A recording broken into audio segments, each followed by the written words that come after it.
بسم اللہ الرحمن الرحیم۔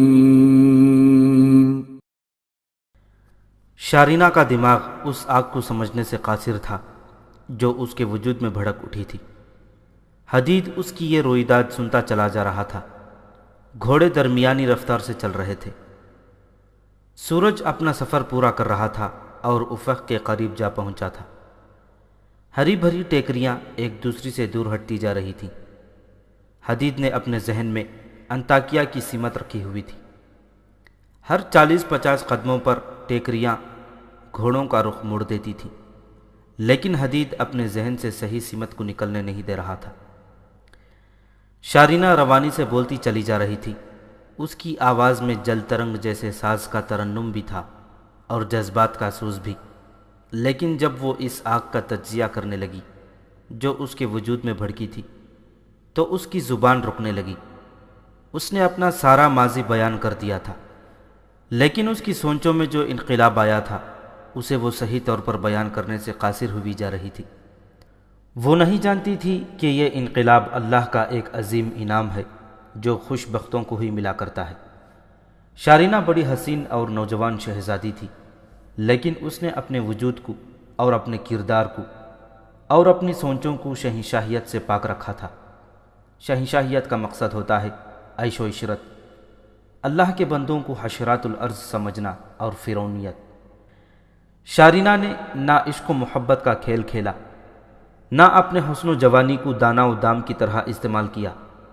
وہ ان جذبوں اور احساسات میں الجھی چلی گئی جو اس کی سوچیں بیدار کرتی چلی جا رہی تھی۔ شارینہ حدید کو اپنی خوش بختی کی جو داستان سنا رہی تھی وہ دراصل اس پورے خطے کی داستان تھی۔ وہ خطہ جسے آج عراق اور شام کہا جاتا ہے، باطل کی بڑی بے رحم گرفت میں آیا ہوا تھا۔ عراق پر آتش پرست ایرانی قابض تھے اور شام اور مصر رومیوں کے قبضے میں تھا۔ پہلے متعدد بار بیان ہو چکا ہے کہ اس وقت یہ دو ہی جنگیں اور شاہی طاقتیں تھیں۔ ایرانی تو آگ کی پوجا کرتے تھے، اور رومی جنہوں نے حضرت عیسیٰ علیہ السلام کو صلیب پر لٹکا دیا تھا اب عیسائیت کے پیروکار تھے، اور بیت المقدس کو انہوں نے دنیا بھر کے عیسائیوں کے لیے ایک کعبہ جیسا مقدس مقام بنا دیا تھا۔ مسجد اقصیٰ کو وہ اپنی عبادت گاہ سمجھتے تھے۔ شارینہ نے حدید کو ٹھیک سنایا تھا کہ ایرانیوں نے رومیوں سے شام اور مصر چھین لیے تھے۔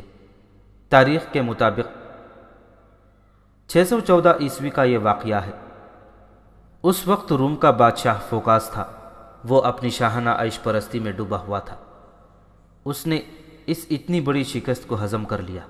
فوکاس صرف عیش و عشرت میں ہی نہیں پڑا رہا، بلکہ اس نے اپنی رعایا پر ظلم و تشدد شروع کر دیا۔ وہ اب لڑنے کی اور ایرانیوں سے مصر و شام فتح کرنے کی بات کرتا ہی نہیں تھا، نہ سنتا تھا۔ اس نے جب دیکھا کہ رعایا بھی احتجاج کر رہی ہے اور رعایا میں سے یہ آوازیں اٹھنے لگیں کہ ایرانیوں پر جوابی حملہ نہ کیا گیا تو ان کے وطن روم پر بھی حملہ کر کے رومیوں کو غلام بنا لیں گے۔ شاہ فوکاس نے لوگوں کے منہ بند کرنے کے لیے اپنی فوج استعمال کی، اور فوج نے لوگوں پر بے پناہ ظلم و ستم ڈھائے۔ شارینہ نے ہرقل کی بغاوت کی بات بھی صحیح سنائی تھی۔ اس بغاوت کی تفصیلات تاریخ میں آج بھی موجود ہیں۔ ہرقل نے شارینہ کی ماں کے ہاتھوں فوکاس کو زہر پلا کر بغاوت کی اور کامیاب ہو گیا۔ وہ خود روم کے تخت پر بیٹھا، اور 625 عیسوی میں اس نے مصر و شام پر ایسی یلغار کی کہ ایرانیوں کو وہاں سے بھگا دیا اور ان دونوں ملکوں کو سلطنت روم میں شامل کر لیا۔ اس کے بعد ایرانیوں نے رومیوں سے ٹکر لینے کی جرات نہ کی۔ ایران اور روم، جنہیں تاریخ اسلام میں قیصر روم اور کسرائے ایران کہا گیا ہے، یہ طاقتیں آپس میں ٹکراتی رہیں اور لوگ پستے رہتے اور ان کا خون بہتا ہی رہتا تھا۔ اس وقت کے وقائع نگار اس قسم کی تحریریں چھوڑ گئے ہیں کہ کوئی تصور بھی نہیں کر سکتا تھا کہ ان دو طاقتوں میں سے کسی ایک کو بھی کوئی اور طاقت اٹھ کر کمزور کر سکے گی۔ لیکن ایک تیسری طاقت ابھرتی چلی آ رہی تھی۔ یہ صرف ایک جنگی طاقت نہیں تھی، بلکہ ایک نظریہ تھا۔ ابتدا میں ایرانیوں اور رومیوں کے محلات میں اس کی خبریں پہنچی تو ان دونوں قوموں نے کہا کہ یہ صحرائے عرب کے لٹیرے بدو ہیں۔ انہوں نے مذاق اڑا کر ان خبروں کو نظر انداز کر دیا۔ یہ تیسری طاقت افق سے اس طرح اٹھی جس طرح طوفان باد باران کی کالی گھٹائیں بجلیوں سے لدی ہوئی اٹھا کرتی ہیں، یا وہ صحرائی طوفان اٹھتا ہے جو ٹیلوں اور ٹیکریوں کو اپنے ساتھ اڑا لے جاتا ہے۔ یہ تیسری طاقت ہتھیاروں سے کم اور ایک ایسے جذبے سے زیادہ لیس تھی جو اللہ نے وحی کے ذریعے ان پر اتارا تھا۔ یہ ایک ایسا لشکر تھا جس کی نفری بہت ہی تھوڑی تھی، لیکن اسے اللہ نے ایسی قوت عطا کی تھی جسے ایمان کی قوت کہا جاتا ہے۔ عرب کے ریگزاروں میں سے جو یہ لشکر اٹھا تھا، اس کے سپہ سالاروں کے دلوں میں ملک گیری کی ہوس نہیں تھی، بلکہ وہ اللہ کا یہ پیغام لے کر نکلے تھے کہ روئے زمین پر حکمرانی صرف اللہ تبارک و تعالیٰ کی ہے، اور اللہ کا کوئی بندہ کسی بندے کو اپنا غلام نہیں بنا سکتا۔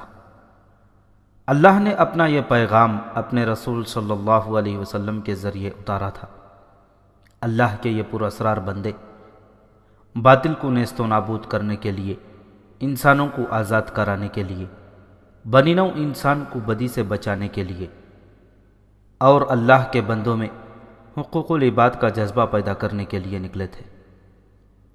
یہ تیسری طاقت ایسی ابھری کہ تیز و تند طوفانوں کی طرح باطل کی قوتوں کو خس و خاشاک کی طرح اڑا اور بہا لے گئی، اور ان بادشاہوں پر جو اپنے آپ کو ناقابل تسخیر قوتیں سمجھتے تھے، یہ لشکر آسمانی بجلیاں بن کر گرے۔ پھر زمین و آسمان نے دیکھا کہ دنیا کی سب سے بڑی جنگی طاقتوں میں مٹھی پر مجاہدین کے آگے ٹہرنے کی تاب نہیں رہی تھی۔ انہی مجاہدین کو ایرانیوں اور رومیوں نے عرب کے بدو کہا اور ہنس کر نظر انداز کر دیا تھا۔ عراق اور شام کے نصیب جاگے اور اللہ کا پیغام ان خطوں میں پہنچ گیا، اور اب ہرقل بھاگا بھاگا پھر رہا تھا، اور اسے کہیں ایسی پناہ نہیں مل رہی تھی جہاں وہ اپنے آپ کو محفوظ سمجھتا۔ یہ 334 عیسوی اور 335 عیسوی کا دور تھا۔ شارینہ اور حدید کے گھوڑے اپنی چال سے چلے جا رہے تھے۔ دوپہر کے وقت انہوں نے ایک جگہ بیٹھ کر کچھ آرام کیا اور گھوڑوں کو کھلا چھوڑ دیا کہ وہ کچھ کھا پی لیں۔ شارینہ اپنے ساتھ کھانے پینے کا سامان لے آئی تھی۔ دونوں نے کھانا کھا لیا اور پھر چل پڑے تھے۔ شارینہ کی داستان ابھی ختم نہیں ہوئی تھی۔ وہ حدید کو گزرے دنوں کی باتیں اور وہ حادثات اور واقعات سنا رہی تھی جن کی وہ عینی شاہد تھی۔ اتنی سی کم عمر میں ہی اس نے زمانے کی کئی تغیر اور نشیب و فراز دیکھ لیے تھے۔ ان کے جو اثرات شارینہ پر مرتب ہوئے تھے وہ بھی حدید کو سناتی چلی جا رہی تھی۔ جانتے ہو حدید، ہرقل کی شکست کا اصل باعث کیا ہے؟ شارینہ نے کہا۔ اس نے جب شاہ فوکاس کا تختہ الٹا اور خود اس کا جانشین بن گیا تو لوگ بہت خوش ہوئے تھے۔ لوگ شاہ فوکاس کے ظلم و تشدد سے بہت ہی تنگ آ گئے تھے، اور کچھ لوگ تو اپنے وطن سے ہمیشہ کے لیے چلے گئے تھے۔ لوگوں کو ایک تو یہ خوشی ہوئی کہ اب ہرقل ایرانیوں کو شکست دے گا اور روم کا وقار بحال ہو جائے گا۔ رومیوں نے کبھی کسی سے شکست نہیں کھائی تھی، اس لیے وہ ہرقل کو ہی دل و جان سے چاہتے تھے کہ ان کا یہ طاقتور اور انتہائی قابل جرنیل ان کی قومی آبرو سے شکست کا داغ دھو ڈالے گا اور رومی قوم کے سر پھر اونچے ہو جائیں گے۔ لوگوں کو دوسری خوشی اس وجہ سے ہوئی کہ شاہ فوکاس نے اپنی عیش و عشرت اور شاہانہ بدمستیوں کے اخراجات عوام کا خون چوس کر پورے کرنے شروع کر دیے تھے۔ لوگ روز بروز غریب ہوتے چلے جا رہے تھے اور شاہ فوکاس محصولات میں اضافہ کرتا چلا جا رہا تھا۔ لوگ روٹی کے ایک ایک نوالے کو ترسنے لگے اور ان کے دلوں میں شاہ فوکاس کی نفرت بیٹھ گئی۔ اگر روم کی فوج بغاوت میں ہرقل کا ساتھ نہ دیتی تو تمام لوگ اس کی مدد کو پہنچ جاتے اور اس بغاوت کو ہر قیمت پر کامیاب کرتے۔ بغاوت کے دوران کہیں کہیں شاہ پرست فوجی دستوں نے لوگوں پر مظالم توڑے، لیکن فوج کامیاب نہ ہو سکی کیونکہ لوگ مسلح ہو کر ان فوجی دستوں کے خلاف میدان میں نکل آئے تھے۔ خونریز لڑائیاں بھی لڑی گئی تھیں جن میں غیر فوجی لوگ خاصی تعداد میں مارے گئے تھے، اور شاہ پرست فوج کا بھی جانی نقصان کچھ کم نہ تھا۔ آخر کار یہ دستے لوگوں کے غیظ و غضب کے آگے نہ ٹھہر سکے اور بچے کچے سپاہی بھاگ کھڑے ہوئے تھے۔ میں ہرقل کی شکست کی وجہ بتانے لگی تھی۔ لوگوں نے ہرقل کی تخت نشینی پر جشن منائے تھے۔ ہرقل نے بھی لوگوں کو مراعات دے کر انہیں غربت سے نجات دلائی تھی اور لوگ رضاکارانہ طور پر اس کی فوج میں شامل ہو گئے تھے۔ تم جانتے ہو کہ فوجی تنخواہ کی خاطر لڑا کرتے ہیں، انہیں مال غنیمت کا لالچ ہوتا ہے، ان کے اندر کوئی جذبہ ہوتا ہی نہیں۔ نتیجہ یہ کہ دشمن کا ذرا سا بھی دباؤ برداشت نہیں کرتے اور فوج کی فوج بھاگ اٹھتی ہے۔ لیکن جب ہرقل نے ایرانیوں پر حملہ کیا تو اس کی فوج جانوں کی بازی لگا کر لڑی۔ ان کے دل میں اب تنخواہ اور مال غنیمت کا لالچ نہیں تھا، بلکہ قومی جذبہ تھا، اور یہ لوگ اپنی قومی ساکھ بحال کرنے کے لیے خون اور جان کے نذرانے دینے پر آمادہ تھے، اور انہوں نے یہ نذرانے دیے۔ اگر یہ جذبہ نہ ہوتا تو ایرانیوں کو شکست دینا بڑا ہی محال تھا۔ ہرقل نے شام بھی فتح کر لیا اور مصر بھی۔ رومیوں نے فتح کے جشن ایسے انداز سے منائے جیسے خوشی نے انہیں پاگل کر ڈالا ہو۔ ہرقل مصر اور شام کے شہری انتظامات صحیح کر کے رواں کر دیے، اور فوج میں جو کمی واقع ہو گئی تھی وہ پوری کی، اور دونوں ملکوں کے حالات نارمل ہو گئے۔ ہرقل نے جب دیکھا کہ اب اس کی بادشاہی کو کسی طرف سے کوئی خطرہ نہیں، تو اس نے لوگوں پر ٹیکس لگانے شروع کر دیے۔ ایرانیوں کے خلاف جنگ اسے بہت مہنگی پڑی تھی، خزانہ خالی ہو گیا تھا۔ شاہی خاندان نے عیاشیاں بھی کرنی ہوتی ہیں۔ ہرقل نے شاہی اخراجات پورے کرنے کے لیے اور خالی خزانے کو بھرنے کے لیے اسی طرح لوگوں کا خون نچوڑنا شروع کر دیا جس طرح شاہ فوکاس کیا کرتا تھا۔ ان ٹیکسوں کے نفاذ سے پہلے شام اور مصر کے لوگ بھی ہرقل کو پسند کرنے لگے تھے، لیکن ہرقل نے ان سے نظریں پھیر لی اور ان پر ایسا بوجھ ڈالا کہ وہ ایک بار پھر نیم فاقہ کشی کی حالت کو پہنچ گئے۔ ہرقل نے اپنے مذہب عیسائیت کی طرف توجہ دی۔ اس وقت عیسائیت چند ایک فرقوں میں بڑھ گئی تھی۔ اگر ان فرقوں کا وجود ہی ہوتا اور ہر فرقہ اپنے اپنے عقیدے کے مطابق عبادت وغیرہ کر رہا ہوتا تو ہرقل اس فرقہ بندی کی طرف توجہ ہی نہ دیتا، لیکن اس نے دیکھا کہ یہ فرقے ایک دوسرے کو دشمن سمجھتے ہیں، اور وقتاً فوقتاً ان میں لڑائیاں بھی ہوتی ہیں، اور ہر لڑائی میں کچھ آدمی مارے جاتے اور کچھ ایسے زخمی ہوتے کہ ٹانگ یا بازو یا دونوں سے معذور ہی ہو جاتے تھے۔ یہ ایسی صورتحال تھی جو خانہ جنگی کی صورت اختیار کر سکتی تھی۔ ہرقل نے ہر فرقے کے مذہبی پیشواؤں کے ساتھ بات کی تو اس نے دیکھا کہ ہر مذہبی پیشوا اپنے اپنے محاذ پر ڈٹا ہوا ہے اور وہ اپنے ہی فرقے کو صحیح عقیدہ سمجھتا ہے۔ ہرقل نے فیصلہ کر لیا کہ وہ اس فرقہ بندی کو ختم کر کے دم لے گا۔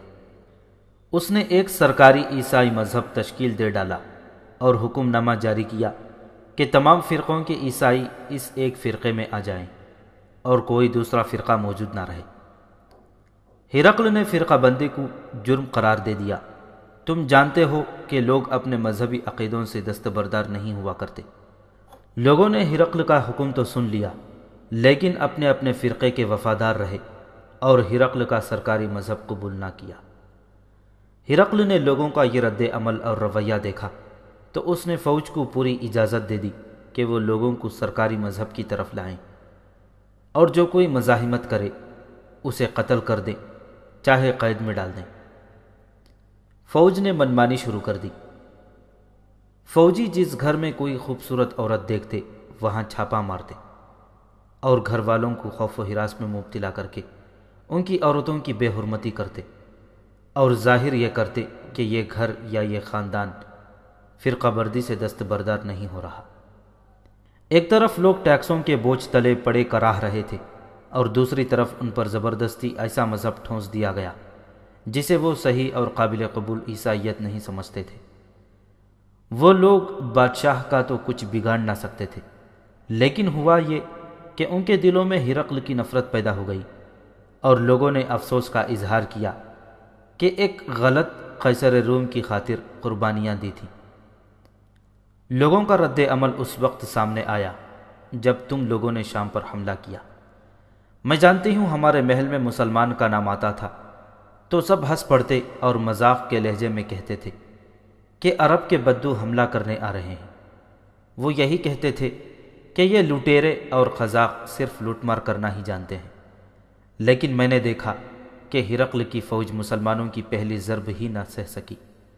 یہ تو میں نے بھی کبھی نہیں مانا تھا کہ مسلمان اتنی بڑی طاقت ہو سکتے ہیں کہ ہماری فوج کو شکست دے دیں گے، لیکن ادھر ایرانیوں کو انہوں نے بھگا دیا اور ادھر ہرقل کے پاؤں اکھاڑ دیے۔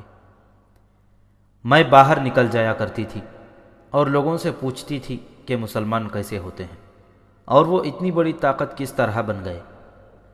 آہستہ آہستہ مجھے مسلمانوں کے متعلق معلوم ہوتا گیا کہ یہ کیسے لوگ ہیں۔ ہر کوئی کہتا تھا کہ مسلمان صرف خدا کی حکمرانی کو مانتے ہیں اور وہ بنی نوع انسان کے خیر خواہ ہیں۔ میں اپنے 2-3 فوجی افسروں سے بھی ملی تھی جو محاذوں سے بھاگ کر پیچھے آئے تھے۔ انہوں نے بتایا کہ مسلمان جب کسی شہر یا کسی بستی کو فتح کر لیتے ہیں تو وہ لوگوں کے گھروں میں لوٹ مار نہیں کرتے اور کسی عورت کو، خواہ وہ کیسی ہی حسین کیوں نہ ہو، ہاتھ لگانا تو دور کی بات ہے، اس کی طرف دیکھنا بھی گوارا نہیں کرتے۔ پھر ان میں خوبی یہ دیکھی کہ وہ مفتوحہ لوگوں پر واجبی سا جزیہ عائد کر دیتے اور تمام لوگوں کی عزت اور جان و مال کی ضامن بن جاتے۔ یہاں کے لوگوں کے دلوں میں ہرقل کی نفرت بیٹھی ہوئی تھی۔ انہوں نے مسلمانوں کا سلوک اور رویہ دیکھا تو لوگوں نے بازو پھیلا کر ان کا خیر مقدم کیا۔ لیکن شارینہ، حدید نے کہا، تمہاری فوج کی شکست کی وجہ صرف یہ نہیں کہ یہاں کے لوگ ہرقل سے نفرت کرتے تھے اور ان کے دلوں میں مسلمانوں کی محبت پیدا ہو گئی تھی۔ تم نے شاید سنا نہیں کہ مسلمان کس بہادری، بے خوفی اور بے جگری سے لڑتے ہیں۔ ہر محاذ پر اور ہر لڑائی میں ہماری تعداد دشمن کی فوج سے 4-5 گنا کم ہوتی ہے۔ سنا ہے، شارینہ نے کہا، مسلمان مجھے اپنے کردار اور اخلاق کی وجہ سے ہی نہیں بلکہ لڑنے کے جذبے کی بدولت اچھے لگتے ہیں۔ یہی وجہ ہے کہ میں تمہارے ساتھ آ گئی ہوں۔ حقیقت یہ ہے کہ مجھے اس شخص ہرقل سے اتنی نفرت ہو گئی ہے کہ میں اب وہاں دل پر جبر کر کے وقت گزار رہی تھی۔ مجھے پوری امید ہے کہ تم مجھے دھوکہ نہیں دو گے۔ دھوکہ دینا ہمارے ہاں گناہ ہے، حدید نے کہا۔ ایک عورت کو دھوکہ دینا تو ہمارے ہاں گناہ کبیرہ سمجھا جاتا ہے۔ میں تمہیں اتنی سی بات بتا دیتا ہوں کہ میں تم سے محبت کر سکتا ہوں لیکن اپنے فرائض اس محبت پر قربان نہیں کروں گا۔ میں تمہیں پہلے بتا چکی ہوں کہ مجھے صرف شہزادی نہ سمجھ لینا، شارینہ نے کہا۔ میں تمہیں بتا نہیں سکتی کہ تمہیں دیکھ کر اچانک میرے دل میں تمہاری محبت کس طرح پیدا ہو گئی، لیکن میں تمہارے ساتھ محبت کا جذباتی کھیل کھیلنے نہیں آئی۔ یہ تمہیں بتا دیتی ہوں کہ تم میرے دل میں اتر گئے ہو، لیکن تمہاری جس خوبی نے مجھے تمہارا گرویدہ بنایا ہے وہ یہ تھی کہ تم ہرقل کے سامنے پوری جرأت کے ساتھ بات کی اور بالکل صحیح بات کی، یہ جانتے ہوئے کہ تم ہرقل کے قیدی ہو اور ہرقل تمہیں قتل کروا سکتا تھا۔ تم نے وہی بات کی جو تمہیں کرنی چاہیے تھی۔ کوئی شخص ہرقل کے منہ پر ایسی بات نہیں کر سکتا۔ میں نے مسلمانوں کے کردار کے متعلق جو کچھ سنا تھا وہ تم نے سچ ثابت کر دکھایا۔ شارینہ کا حدید پر فریفتہ ہو جانا عجیب بات نہیں تھی۔ حدید خوبرو اور قداور جوان تھا۔ اس کی تراشی ہوئی داڑھی اس کے چہرے کی رونق کو دوبالا کرتی تھی۔ اس کے چہرے پر جلال سا تھا، ایسا جلال انہی لوگوں کے چہروں پر ہوا کرتا ہے جو اللہ کے سوا کسی سے نہیں ڈرتے۔ اب وہ ایسے علاقے میں چلے جا رہے تھے جہاں ایک اور خطرہ پیدا ہو گیا تھا۔ وہ خطرہ یہ تھا کہ روم کی فوج کی شکست خوردہ سپاہی ایسی بری طرح پسپا ہوئے تھے کہ کئی ایک جنگلوں میں جا چھپے تھے۔ یہ سب فردن فردن یا 2-2 4-4 کی ٹولیوں میں بکھرے ہوئے کسی ایسے شہر کی طرف جا رہے تھے جو ابھی تک رومی فوج کے قبضے میں تھا۔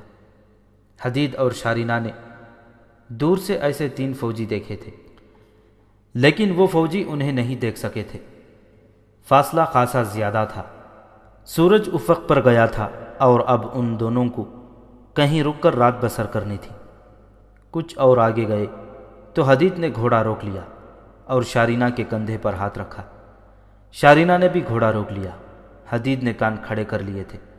اس نے شارینہ سے کہا کہ اسے گھوڑے کے ہنہنانے کی آواز سنائی دی ہے اور شاید کوئی آدمی باتیں بھی کر رہے ہیں۔ جس طرف سے یہ آوازیں آئی تھیں، حدید اور شارینہ نے اس طرف دیکھا۔ اس طرف چھوٹی چھوٹی ٹیکریاں تھیں جو اتنی اونچی نہیں تھیں کہ کسی آدمی کو پوری طرح اپنے پیچھے چھپا سکتیں۔ ہری گھاس اونچی تھی اور جنگلی پودے وغیرہ بھی تھے۔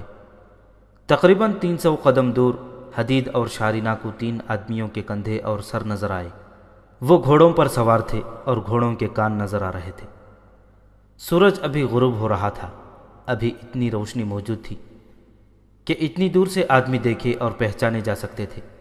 حدید اور شارینہ نے بڑی تیزی سے اپنے گھوڑے ایک طرف کو موڑ لیے اور قریبی ٹیکری کے پیچھے چلے گئے تاکہ وہ 3 آدمی انہیں نہ دیکھ سکیں۔ انہیں توقع یہی تھی کہ ان سواروں نے انہیں نہیں دیکھا۔ وہ ایک بلند ٹیکری کے اوٹ میں ہو گئے تھے اور گھوڑوں کی رفتار ذرا تیز کر لی تھی۔ ان تینوں سواروں کا رخ مغرب کی طرف تھا اور حدید اور شارینہ مشرق کی طرف جا رہے تھے، یعنی ان کی سمتیں ایک دوسری سے الٹ تھیں۔ ابھی وہ 1 میل بھی دور نہیں گئے ہوں گے کہ انہیں ایک بڑی ہی خوبصورت جگہ نظر آئی۔ وہاں شفاف پانی کا چشمہ تھا اور یہ پانی چند گز لمبے چوڑے تالاب کی صورت میں اکٹھا ہو گیا تھا اور ایک طرف سے بہہ رہا تھا۔ ارد گرد ذرا اونچی ٹیکریاں تھیں جن پر خوشنما درخت اور ہری بھری جھاڑیاں تھیں۔ ٹیکریوں اور پانی کے درمیان کشادہ جگہ تھی جہاں سرسبز گھاس تھی اور یہ جگہ رات گزارنے کے لیے نہایت موزوں تھی۔ وہ گھوڑوں سے اترے۔ حدید نے دونوں گھوڑوں سے زینیں اتاری اور انہیں پانی پینے اور گھاس کھانے کے لیے چھوڑ دیا اور خود ایک طرف بیٹھ گئے اور شارینہ نے کھانے کا سامان نکالا۔ سورج کبھی کا غروب ہو چکا تھا لیکن چاند نے رات کو تاریک نہ ہونے دیا۔ ہرے بھرے جنگل کی چاندنی اتنی شفاف تھی کہ سورج کے غروب ہونے کا احساس خاصا کم رہ گیا تھا۔ حدید اور شارینہ سونے کی تیاری کرنے لگے۔ اب بے فکر ہو جاؤ حدید، شارینہ نے کہا، اب ہمارے پیچھے کوئی نہیں آئے گا، آرام اور اطمینان سے سو جاؤ۔ میرے پاس تلوار ہے، میں بے فکر ہوں، حدید نے کہا۔ کوئی آ بھی گیا تو میں پورا مقابلہ کروں گا۔ وہ 3 سوار جو ہم نے دیکھے تھے ہماری فوج کے تھے، شارینہ نے کہا۔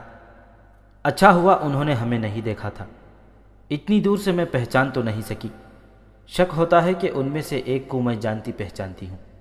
وہ اگلے گھوڑے پر سوار تھا اور اس کا سر جھکا ہوا تھا۔ جو کوئی بھی تھے دور نکل گئے ہوں گے، حدید نے کہا۔ صاف پتہ چلتا تھا کہ کسی میدان سے بھاگ کر آئے ہیں اور کسی شہر کو جا رہے ہیں۔ لیٹنے ہی لگے تھے کہ انہیں دوڑتے قدموں کی آہٹ سنائی دی۔ دونوں نے چونک کر اس طرف دیکھا۔ وہاں ایک رومی سپاہی کھڑا تھا۔ کیا تم دوڑتے آئے تھے؟ شارینہ نے اس سے پوچھا۔ کہاں سے آئے ہو؟ کہاں جا رہے ہو؟ بھوکا ہوں، رومی سپاہی نے بھیکاریوں کی طرح کہا۔ مسلمانوں نے ہماری فوج کو بہت نقصان پہنچایا ہے۔ باقی جو لوگ بچ گئے وہ ایسے پسپا ہوئے کہ بکھر کر ادھر ادھر بھاگ نکلے۔ مسلمان بڑی ظالم قوم ہے۔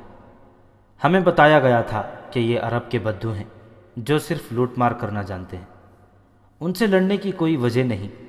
لیکن وہ تھوڑے سے مسلمان جب ہمارے مقابلے میں آئے تو ہمیں شک ہونے لگا کہ یہ انسان نہیں جنات ہیں۔ ہماری اتنی بڑی فوج کو انہوں نے خون میں نہلا دیا۔ میں آگے جا رہا تھا، آپ کو دیکھا تو آپ کے پاس چلا آیا۔ کچھ کھانے کو دے دیں ورنہ بھوک سے مر جاؤں گا۔ میدان جنگ سے بھاگنے والے بزدلوں کو بھوکا ہی مرنا چاہیے، شارینہ نے کہا۔ وہیں بیٹھ جاؤ، میں کھانے کو تمہیں کچھ دیتی ہوں۔ حدید نے کھانے کی 1-2 چیزیں نکالیں اور اٹھ کر اس رومی سپاہی کو دے دیں جو وہیں بیٹھ گیا تھا۔ وہ بے تابی اور بے صبری سے کھانے لگا۔ یہیں مت بیٹھے رہو، شارینہ نے کہا، یہاں سے چلے جاؤ اور کہیں جا کر کھانا۔ شارینہ کا انداز اور لہجہ شہزادیوں والا تھا۔ حدید نے شارینہ سے کہا کہ وہ اس طرح رعونت سے بات نہ کرے اور بیچارے کو اطمینان سے کھانا کھانے دے۔ رومی سپاہی وہیں بیٹھا کھانا کھاتا رہا جیسے اس نے کچھ سنا ہی نہ ہو۔ رات کی خاموشی میں ایک گھوڑے کی ٹاپ سنائی دینے لگی جو قریب ہی قریب آتے چلے جا رہے تھے۔ حدید کا ہاتھ فوراً تلوار کے دستے پر چلا گیا۔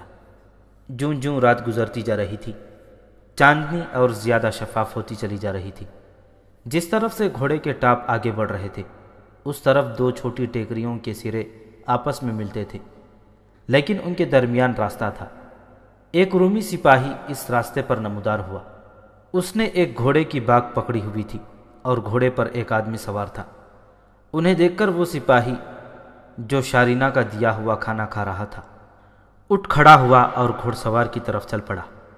وہ تو جھکا جھکا مریل سا آدمی تھا اور لگتا تھا جیسے وہ واقعی بھوک سے مرا جا رہا ہے، لیکن وہ جب اٹھ کر سوار کی طرف گیا تو اس کی چال میں تیزی بھی تھی اور مستعدی بھی۔ حدید تلوار ہاتھ میں لیے اٹھ کھڑا ہوا، لیکن اس نے آگے کو ایک قدم بھی نہ اٹھایا۔ شارینہ بھی اٹھ کھڑی ہوئی تھی۔ دونوں رومی سپاہیوں نے مل کر گھوڑ سواروں کو گھوڑے سے اٹھایا اور اسے اٹھائے اٹھائے وہاں تک لے آئے جہاں حدید اور شارینہ نے سونے کے لیے کمبل بچھائے تھے۔ سپاہیوں نے سوار کو ایک کمبل پر بٹھا دیا۔ میں یقیناً خواب نہیں دیکھ رہا شارینہ، سوار نے کہا۔ میں جو کچھ دیکھ رہا ہوں یہ حقیقت ہے۔ حیران اس لیے ہو رہا ہوں کہ ہماری ملاقات کہاں آ کر ہوئی ہے۔ تم نے مجھے نہیں دیکھا تھا، میں نے تمہیں دیکھ لیا تھا۔ ہاں کیلاش، شارینہ نے کہا، تمہیں اس سے زیادہ حیران ہونا چاہیے جتنا ہو رہے ہو۔ میں نے ایسی توقع یا خواہش دل میں رکھی ہی نہیں تھی کہ تم مجھے راستے میں مل جاؤ گے۔ کیا تم زخمی ہو؟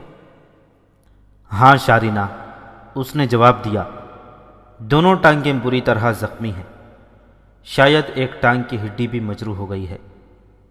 تم یہاں کیسے آ پہنچی اور یہ کون ہے؟ تم یقین نہیں کرو گے، شارینہ نے کہا۔ میں کہوں کہ میں تمہاری تلاش میں نکلی ہوں اور تمہارے پیچھے ٹھوکریں کھاتی پھر رہی ہوں تو تم نہیں مانو گے۔ میں نہیں مانوں گا، اس زخمی نے کہا۔ اگر تمہارے ساتھ 3 یا 4 ایک دو ہی صحیح رومی سپاہی ہوتے تو میں مان لیتا، لیکن تمہارا یہ ساتھی رومی نہیں، یہ عربی معلوم ہوتا ہے اور یہ تمہارا محافظ لگتا ہی نہیں۔ میں تمہارے خلاف کچھ بھی نہیں کر سکتا، مجھ سے تو پاؤں پر کھڑا نہیں ہوا جا رہا۔ تم سچ بولو گی تو میں تمہارا راستہ نہیں روکوں گا، نہ مجھ میں ہمت ہے، بہتر ہے سچ بول دو۔ یہ زخمی خوبرو اور جوان سال آدمی تھا، رومی فوج میں افسری عہدے پر تھا اور شاہی خاندان سے تعلق رکھتا تھا۔ اس کا نام کیلاش تھا۔ وہ ایک چھاپا مار گروہ کا کمانڈر تھا، بہت ہی دلیر اور اپنی جان پر کھیل جانے کے لیے ہر وقت تیار۔ اس کے شب خون ہرقل کی فوج میں بہت ہی مشہور تھے۔ وہ چیتے کی طرح ایک شکار پر جھپٹتا تھا اور پیشتر اس کے کہ اس کا شکار ذرا سنبھلے وہ اپنا کام کر کے غائب ہو جاتا تھا۔ شارینہ کو یہ خوبرو چھاپا مار لڑکپن سے ہی اچھا لگتا تھا اور اس نے کیلاش کو اپنا آئیڈیل بنا لیا تھا۔ چونکہ وہ شاہی خاندان سے تعلق رکھتا تھا اس لیے شارینہ سے ملنے میں اسے کوئی دشواری نہیں ہوتی تھی۔ شارینہ نوجوانی میں داخل ہوئی تو لڑکپن کی پسندیدگی والہانہ محبت میں بدل گئی۔ کیلاش اسے ویسے ہی محبت سمجھتا تھا جیسی اکثر نوجوان لڑکوں اور لڑکیوں میں ہو جایا کرتی ہیں، لیکن شارینہ کا یہ جذباتی معاملہ اس کی فطرت کا پابند تھا۔ اس نے حدید کو اپنے متعلق سنایا تھا کہ اس کی فطرت میں عسکری جذبہ غالب حیثیت رکھتا ہے۔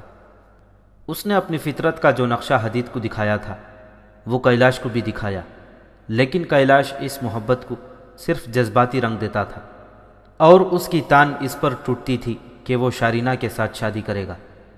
شارینہ نے اسے واضح الفاظ میں کہہ دیا تھا کہ جس روز وہ مسلمانوں کے کسی لشکر کو شکست دے کر آئے گا اس روز وہ اس کے ساتھ شادی کر لے گی۔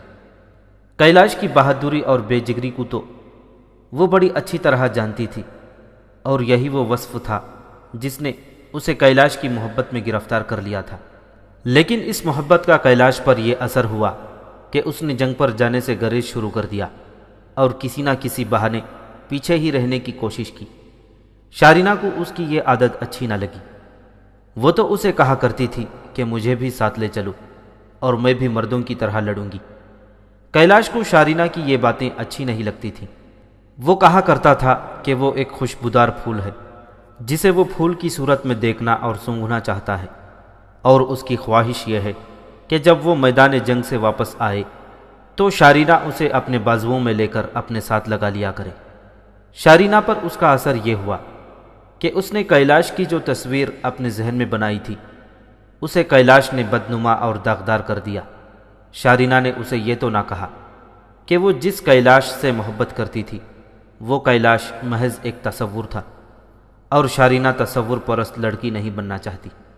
پھر یوں ہوا کہ خالد بن ولید رضی اللہ تعالیٰ عنہ، ابو عبیدہ رضی اللہ تعالیٰ عنہ، شرجیل بن حسنہ رضی اللہ تعالیٰ عنہ اور دوسرے نامور سالاروں کی قیادت میں مجاہدین اسلام کا لشکر قیصر روم کے خلاف طوفان کی طرح بڑھا تو کیلاش کو حکم ملا کہ وہ اپنا چھاپا مار گروہ لے کر آگے چلا جائے اور مسلمانوں کی خیمہ گاہوں پر شبخون مارے۔ یہ جنگ طول پکڑتی جا رہی تھی اور ہر محاذ پر فتح مسلمانوں کی ہوتی تھی، اور قیصر روم کی فوجیں پیچھے ہی پیچھے ہٹتی آ رہی تھیں۔ شارینہ کے خیالوں میں وہ انقلاب آنے لگا تھا جو وہ بڑی تفصیل سے حدید کو سنا چکی تھی۔ کیلاش اس کے دل سے اتر گیا۔ اس رات کیلاش بستیوں اور چھوٹی بڑی آبادیوں سے دور اس جنگل میں شارینہ کے راستے میں آ گیا، اور ایسی حالت میں آیا کہ اس کی دونوں ٹانگیں بہت ہی بری طرح زخمی تھیں اور ان زخمیوں پر پٹیاں بندھی ہوئی تھیں۔ چلنے پھرنے سے معذور تھا۔ اسے توقع تھی کہ شارینہ کے دل میں اس کی محبت اگر پہلے ہی بڑی نہیں تو کم بھی نہیں ہوئی ہوگی، لیکن وہ شارینہ کو اس جنگل میں ایک مسلمان کے ساتھ دیکھ کر پریشان ہو گیا، اور اس کا چہرہ دل سے اٹھنے والے قہر اور عتاب سے سرخ ہو گیا تھا۔ مجھے زیادہ حیرت اور پریشانی میں نہ رکھو شارینہ، کیلاش نے کہا۔ اب بتا دو یہ کون ہے اور تم اس کے ساتھ کہاں جا رہی ہو؟ اگر یہ تمہیں زبردستی اپنے ساتھ لے جا رہا ہوتا تو تم ہم تینوں کو دیکھ کر خوش ہوتی اور دوڑ کر ہماری پناہ میں آ جاتی۔ یہ مجھے نہیں لے جا رہا کیلاش، شارینہ نے بڑی پختہ آواز میں کہا۔ میں اسے لے جا رہی ہوں اور تمہاری دنیا سے ہمیشہ کے لیے غائب ہو رہی ہوں۔ مجھے بھول جاؤ کیلاش، ہمارے راستے جدا ہو گئے ہیں۔ تمہیں لڑکیاں پاگل کہا کرتی ہیں، کیلاش نے کہا۔ وہ ٹھیک ہی کہتی ہیں۔ تمہیں یہاں دیکھ کر بھی مجھے یقین نہیں آتا کہ تم ایک مسلمان کے ساتھ بھاگی جا رہی ہو۔ تم نے شاہی خاندان کی عزت خاک میں ملا دی ہے۔ کیا تمہارے شاہی خاندان کی کوئی عزت رہ گئی ہے؟ حدید نے مسکراتے ہوئے پوچھا، اور اسے بولنے کی مہلت دیے بغیر کہا، دوسروں کی عزت کے ساتھ کھیلنے والوں کا یہی انجام ہوا کرتا ہے جس انجام کو تمہارا شاہی خاندان پہنچ گیا ہے۔ ان بادشاہوں کی بیویاں گن لو، شارینہ بول پڑی۔ ان کی داشتائیں گن لو، نہیں گن سکو گے۔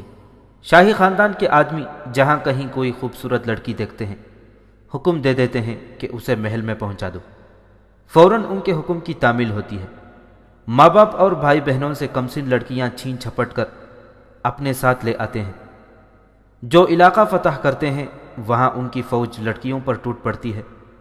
میری ماں کو قافلے سے اغوا کیا گیا اور روم کے بادشاہ فوکاس کے پاس پہنچا دیا گیا تھا۔ بادشاہ کا فرض یہ ہونا چاہیے کہ وہ ان والدین کی فریادیں سنے جن کی بیٹیاں اغوا ہو جاتی ہیں اور ان بیٹیوں کو ڈھونڈ نکالنے کا حکم دے، لیکن یہاں بادشاہ قزاقوں سے بدتر ہیں۔ یہی وہ وجوہات ہیں جنہوں نے میرے دل میں اس شاہی خاندان کی نفرت پیدا کر دی ہے۔ کیلاش بھائی، حدید نے کہا، آج تمہاری ایک لڑکی جا رہی ہے اور تم کہتے ہو کہ شاہی خاندان کی بے عزتی ہو رہی ہے۔ میں اس لڑکی کو زبردستی نہیں لے جا رہا۔ یہ میری یا کسی اور کی داشتہ نہیں بنے گی، نہ اسے تفریح طبع کا ذریعہ بنایا جائے گا۔ اگر میں اس کے ساتھ شادی کرنا چاہوں گا تو سپہ سالار کی اجازت کے بغیر نہیں کر سکوں گا۔ ایسا بھی نہیں ہوگا کہ یہ سپہ سالار کو اچھی لگی تو وہ اس پر قبضہ کر لے گا۔ اسے ہمارے ہاں اتنی ہی عزت ملے گی اور اتنا ہی وقار ملے گا جتنا ہمارے خلیفہ کے گھر کی مستورات کو اور سپہ سالاروں کی بہو بیٹیوں کو ملتا ہے۔ عزت اور وقار دیکھنا چاہتے ہو تو میرے ساتھ چلو، تمہارا وہاں علاج ہوگا، اور تم نے اگر اسلام قبول کر لیا تو تمہاری عسکری قابلیت کے مطابق تمہیں عہدہ ملے گا۔ تم خوش قسمت ہو کہ میں زخمی ہوں کیلاش نے کہا، میں زخمی نہ ہوتا تو تمہیں اس سے زیادہ بولنے کی مہلت نہ دیتا جتنا تم بول چکے ہو۔ حدید کی مسکراہٹ کچھ اور زیادہ کھل اٹھی اور اس نے کچھ بھی نہ کہا۔ کیلاش کے ساتھ جو 2 سپاہی تھے وہ اس کے پیچھے بیٹھے ہوئے تھے۔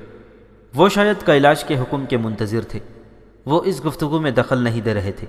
کیلاش ایک تو افسر تھا اور دوسرے شاہی خاندان کا آدمی تھا۔ یہی وجہ تھی کہ اس کے دونوں سپاہیوں کو بولنے کی ضرورت نہیں ہو رہی تھی۔ کیلاش یہاں تک اس طرح پہنچا تھا کہ جب وہ اور اس کے دونوں سپاہی حدید اور شارینہ کو دور گھوڑوں پر سوار نظر آئے تھے تو ان دونوں نے ان تینوں کو دیکھ لیا تھا۔ ان کا خیال تھا کہ کیلاش اور اس کے سپاہیوں نے انہیں نہیں دیکھا، لیکن انہوں نے دیکھ لیا تھا۔ کیلاش کو کچھ شک ہوا تھا کہ یہ شارینہ ہے یا جو کوئی بھی ہے، اس کی شکل و صورت شارینہ سے ملتی جلتی ہے۔ اگر یہ شارینہ نہیں تھی تو آخر ایک خوبصورت لڑکی تو تھی، اور اس کے ساتھ صرف ایک آدمی تھا، جبکہ کیلاش کے ساتھ 2 سپاہی تھے۔ اس نے لڑکی کو پکڑنے کے لیے اپنے گھوڑے کا رخ ادھر کو کر لیا تھا۔ حدید اور شارینہ ایک بڑی لمبی ٹیکری کی اوٹ میں اپنے سفر کو جا رہے تھے۔ کیلاش کے گھوڑ سوار سپاہی انہیں ڈھونڈتے پھر رہے تھے۔